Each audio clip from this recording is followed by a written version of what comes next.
Samajwadi party Baspa के लोग ये भी कहेंगे, अरे इस चुनाव में मजलिस के अगर 8-10 जीत जाते हैं तो क्या होगा? 8-10 अगर जीत गए तो उत्तर प्रदेश की विधानसभा के इंशाअल्लाह दरो दीवार को मजलिस के लोग हिला हिला कर रख देंगे। गूंगे बनकर नहीं बैठेंगे, गूंगे बहरे और अंधे बनकर नहीं बैठेंगे, गुलामी नहीं करेंगे, भीख नहीं मांगेंगे, अपने हक के लिए आवाज उठाएंगे उत्तर प्रदेश की विधानसभा में गरीब और मजलूम के इंसाफ के लिए। और जो लोग आपको बोलेंगे अरे ये क्या कर लेंगे, 8-10 जीत गए, सत्ता में आते हैं क्या? क्या जब ये मौजूदा विधायक पहली मर्तबा विधायक बने क्या सरकार नहीं थी समाजवादी की? थी ना। कौन से आसमान से तारे तोड़कर ला कर दिए? कौन से आसमान से तारे तोड़कर ला कर दिए? अब जो लोग बोलेंगे आपसे कि 8-10 जीत गए तो क्या होगा, मैं उनको जवाब दे रहा हूं। भारत की लोकसभा में जो हमारी देश की सबसे बड़ी पंचायत है, 540 पार्लियामेंट के मेंबर्स में 2 दीवाने जब असदुद्दीन ओवैसी, इम्तियाज जलील खड़े हो जाते भाषण देने के लिए, हम सिर्फ 5 मिनट बात करते हैं। 5 मिनट में 300 बीजेपी के एमपी खड़े होकर बोलते तू बैठ जा, तू बैठ जा, तू बैठ जा। और हम उनसे क्या कहते हैं, तुम नहीं बैठेंगे, अब खड़े हो गए तो खड़े रहकर अपनी बात को मुकम्मल करते हैं। ये मिजाज आपको पैदा करना है, ये मिजाज आपको पैदा करना है। सत्ता में आने से हमको कोई मकसद नहीं है। हम अपनी गाड़ी पे मंत्री की लाइट या संतरी नहीं बनना चाह रहे, हम आपको नेता बनाना चाहते और अल्लाह बनाएगा आपको इंशाअल्लाह ताला। हमारी तो यही कोशिश है कि हमारी जिंदगी में हम वो चीजों को देख लें कि आपकी एक लीडरशिप बन जाए, जमीन से उठे, आपका नेता बने। क्या बात है कि समाजवादी में अखिलेश यादव नेता है, बीएसपी में बहन मायावती है, बीजेपी में मुख्तलिफ है।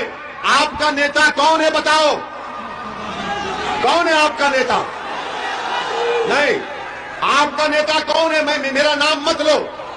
मैं यहां पर अपनी मकबूलियत के लिए नहीं आया हूं, मैं यहां पर तुम्हारे से नारे सुनने नहीं आया हूं मेरी तारीफ में। अल्लाह मेरे दिल का हाल जानता है। मैं आपसे सवाल है, घर जाकर सोचो, रात के अंधेरे में उठकर सोचो, बुजुर्गों के पास, उनके पैरों के पास बैठकर पूछो कि आज हमारी विधानसभा में एक दीवाना आया था, वो दीवाना हमसे सवाल कर गया कि तुम्हारा नेता कौन है बताओ। तुम्हारा नेता कोई नहीं है, तुमको छोड़ दिया गया तुम्हारे हाल पर। क्यों छोड़ दिया गया? क्योंकि सब जानते हैं ये डर कर हमारा साथ देंगे, ये हमारे कैदी हैं। मैं आपसे कह रहा हूं कि अल्लाह से डरो, ना मोदी से डरो, ना योगी से डरो, ना अखिलेश से डरो, किसी से मत डरो, ना ओवैसी से डरो। आप उम्मीद के नाम पर खालिद जमा को कामयाब कर दिया, उम्मीद के नाम पर, डर की बुनियाद पर नहीं। डर डर कर 50 साल से वोट हासिल कर लिए, क्या मिला आपको? ना आपको नेता मिला, ना आपको हिस्सा मिला, ना आपको हक मिला। मिला तो फसादात मिले, मिला तो CAA के एहतजाज में 22 नौजवानों को गोली से शहीद कर दिया गया, जान ले ली गई। बताओ, अगर आप अब नहीं उठेंगे तो कब उठेंगे? कौन तुम्हारी आवाज को पहचानेगा?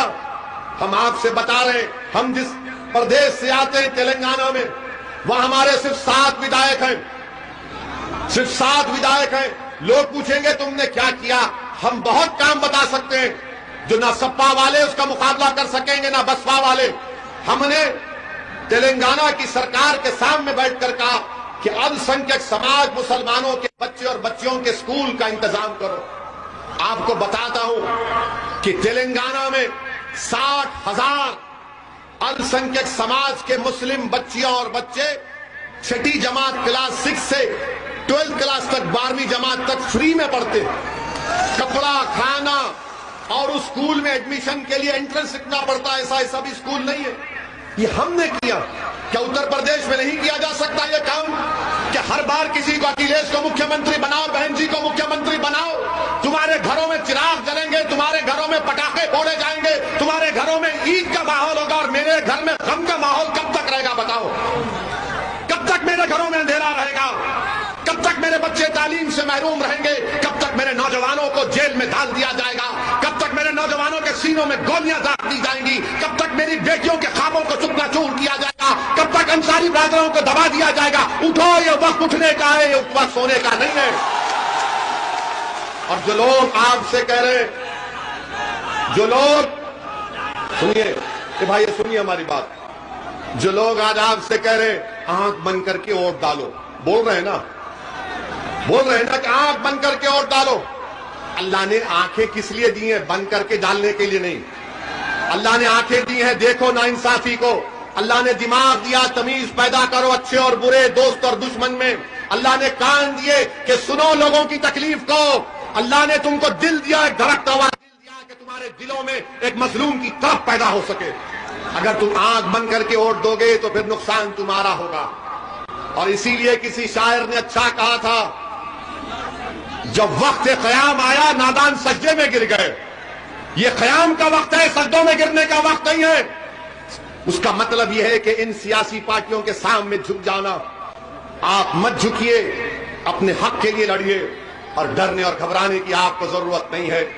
5 साल से बीजेपी की सरकार उत्तर प्रदेश में कौन सा काम किया? बीजेपी ने वादा किया था कि 70 लाख रोजगार नौकरी दी जाएगी, वो झूठा साबित हुआ। आज उत्तर प्रदेश में सबसे ज्यादा बेरोजगारी है। आज उत्तर प्रदेश में 50% ग्रेजुएट, उत्तर प्रदेश में 45% टेक्निकल एजुकेशन के ग्रेजुएट, उत्तर प्रदेश में डिप्लोमा होल्डर और सर्टिफिकेट 60% के ऊपर नौकरी की तलाश में उनको नौकरी नहीं मिली। आज उत्तर प्रदेश में कोविड की जब सेकंड वेव आई, मई, जून, जुलाई 2021 में, तो गंगा के पानी पर लाशें तीर रही थी। गरीबों को अस्पताल नहीं मिला, अस्पताल मिला तो ऑक्सीजन नहीं मिला, ऑक्सीजन मिला तो दवाई नहीं मिली। मेरे अजीज दोस्तों और बुजुर्गों, आज उत्तर प्रदेश में एक किसान परेशान है, उसको उसकी कीमत नहीं मिलती। आज उत्तर प्रदेश में खेतों में किसान रातों में खेत में सोता है, क्योंकि अगर वहां पर कोई जानवर आ जाए तो पूरी रात भर में खेत का नुकसान हो जाता है। मेरे अजीज दोस्तों और बुजुर्गों, हर महाज पर बीजेपी की सरकार नाकाम साबित हुई है। ये बीजेपी कहती है कि हमने लॉ एंड ऑर्डर को अच्छा किया। कौन सा लॉ एंड ऑर्डर आपने अच्छा किया? हाथरस हुआ, कैसे हुआ? क्या ये बीजेपी की जिम्मेदारी नहीं है? क्या कासगंज में एक बच्चे को पुलिस थाने में फांसी दे दी गई, क्या ये लॉ एंड ऑर्डर है? बताइए आप। 22 लड़कों को CAA के एहतजाज में गोली मारकर उनकी जान ले ली गई। ये मेरे अल्फाज नहीं है, जस्टिस सुदर्शन रेड्डी जो सुप्रीम कोर्ट के रिटायर्ड जज हैं, उन्होंने अपनी फैक्ट फाइंडिंग रिपोर्ट में कहा हर महाज पर बीजेपी की सरकार नाकाम साबित हुई है। और उत्तर प्रदेश के मुख्यमंत्री जहां कहीं भी जाते हैं कहते हैं कि मैं गर्मी पैदा कर दूंगा, सर्दी पैदा कर दूंगा। अरे बाबा, आप क्या मौसम वैज्ञानिक है?